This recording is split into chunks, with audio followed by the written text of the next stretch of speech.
Hello everyone, Radhe Radhe. Welcome to my mini blog. তো আজকের সকালটা আমার কিছুটা এভাবে শুরু হয়েছিল। তো কালকে আমার ভাই এসছে মানে রথ দেখতে। তো কেমন দুষ্টুমি করছে তো দেখতেই পারছো।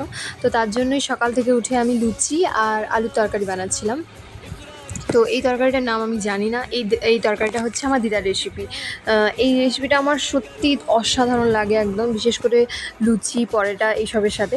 তো আমার ভাইয়ের জন্য এটাই বানাচ্ছিলাম। ওর খিদা লাগছিল প্রচুর প্রচুর, তাই আমি ওকে মাখানা ভেজে দিয়েছিলাম। তো বর্তমান আমি এটা বানাচ্ছি, দিয়ে এদিকে দুপুরে খাওয়ারও রেডি করছি। দুপুরের ডাল, আলু পোস্ত এবং ভাত। তো টক পোস্ত বানিয়েছিলাম আজকে আমি। তো আমি তো লুচি সেভাবে ভাজতে পারি না ঠিকঠাক করে। তো আমি তো আটার লুচি বানাচ্ছি, কারণ ময়দার লুচিতে প্রচুর তেল ধরে আর একদম ভালো লাগে না, তাই আমি আটার লুচি বানাচ্ছিলাম। তো ভাইকে দিয়েছি, ভাইয়ের তো খুব পছন্দ, প্লাস রোহিতেরও পছন্দ। এই ডাল বানাচ্ছি। ডালটা আমি কিন্তু সোমরা বা রাঁধুনি দিয়েই কিন্তু ছুকি, দারুণ টেস্টটা হয়, মানে পাঁচ ফোড়নের থেকে দারুণ লাগে আর কি।